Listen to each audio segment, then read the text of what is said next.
this is Charles Onyett from IGN.com here with Arthur Geese. Hey! And we are looking at the newest graphical upgrades to Crysis 2, long in the making. A lot of people thought this should have been out when the game first came out, but they were not. And it was so ugly when it first came out, too. So it's nice that they prettied it up a little bit. Yeah, so I mean, obviously we're talking about, they are significant upgrades in some parts, but the game does look really nice whether you have the DX11 patch and the high-res textures or not. I should point out this footage was captured using a GTX 580. And a Core i7. And I know the performance is not really equal across NVIDIA and AMD cards. Right now you're pretty boned if you have an ATI card and you want to run Crysis 2 and DirectX 11 at good frame rates. You're getting about half of what you probably should.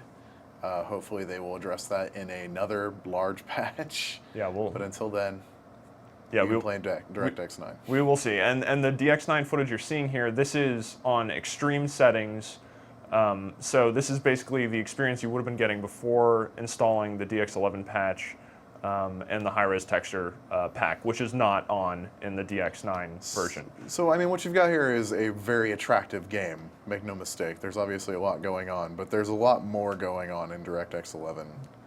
Yeah, when we see that same scene, you'll see a lot more detail in the reflections, particularly like the individual raindrops you can see there up on the upper left area of the asphalt. In addition to just the overall detail on the ground, like a little bit of tessellation going on there in the streak you see down the road. You're getting real dynamic reflections from the lights off in the distance. You're seeing proper motion blur on particles instead of the weird sort of interlaced anti-aliased kind of particle motion blur that you were getting before. Yeah, and we'll see that especially as we move forward here toward a machine gun sequence. And it's always fun in this game to just go up to stuff and point a giant gun at it and blow it to pieces. And here in the DX9 version, we see you can see a reflection on the ground of the gun firing. It's just kind of a blob. And these are just mostly light source reflections as opposed to object reflections. Yeah, and while we push forward to the DX11, you can see a lot more detail on the ground, just especially with the rain on the ground and how the reflection itself spreads across the detail on the ground right there, especially in that part.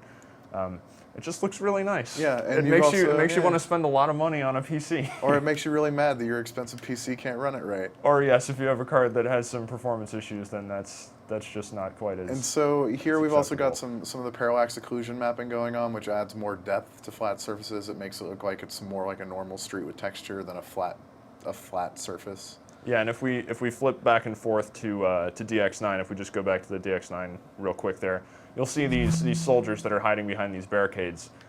They don't have any reflections on the street. This is actually one of the more clear examples of what you got when you installed this stuff, assuming you have all the gear to run it. And then we go to DX11, and there they are. They're on the ground.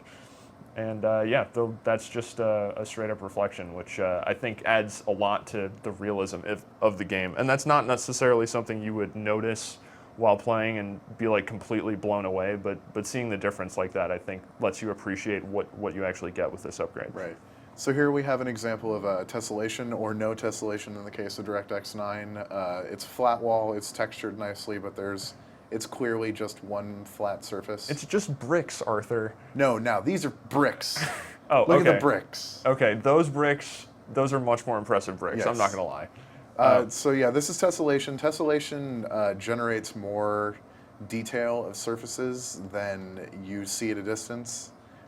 It's difficult to explain without getting overly technical, but it makes stuff look more good.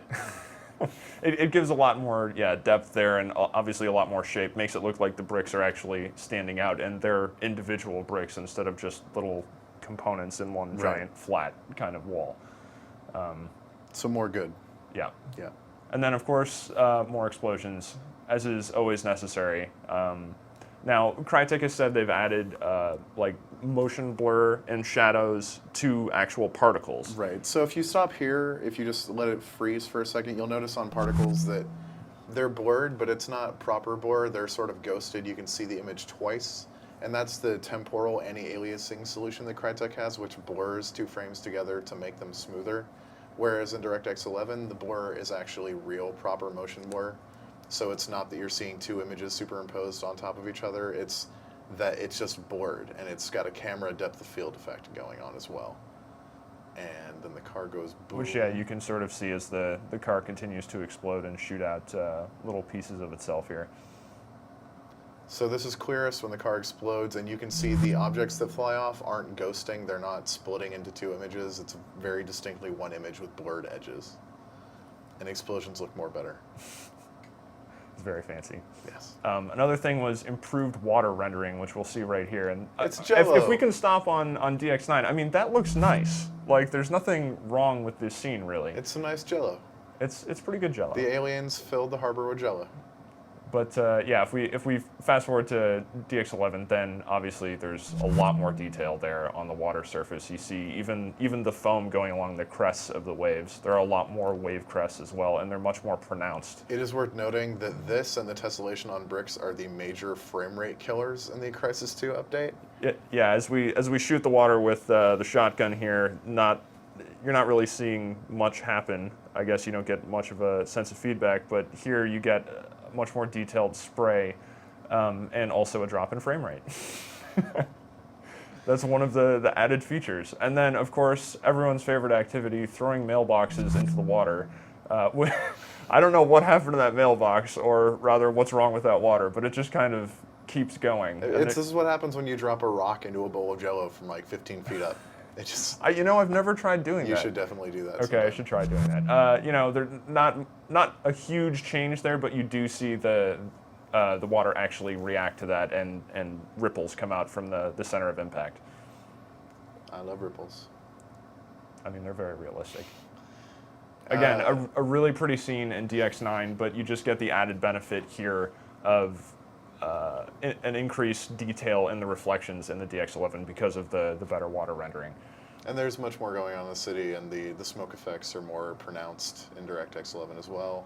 Yeah, and this is actually another very clear example with the vending machines they're just sort of casting it's kind of lighter here type of shadow onto the ground.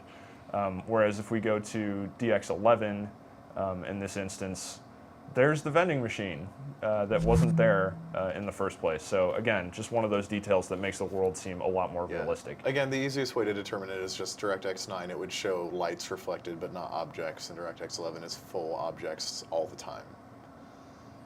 And explosions. So you still see like that explosion in DX9 will light up the adjacent wall there, and will create a nice effect that makes it seem like the environment's really lighting up when whatever that gas container was detonates. The red thing. The red thing, yes, the thing that's red that you're always supposed to shoot at. And in this one, aside from that guy having a really bad end to his day there and being blasted off into nothingness, you can see a lot more detail as the light itself catches in between the bricks, which are of course tessellated, the best kind of bricks. And so much displacement mapping. Yet more murder on your frame rate. Yep. So if you don't have a really powerful system, you're not going to be able to run this probably very smoothly, or would be my guess. Have a very powerful system with an ATI video card. Anyway, so this patch is available now. If you haven't grabbed it already, you should. It's definitely worth checking out if you played Crysis 2 when it came out and haven't returned to it since.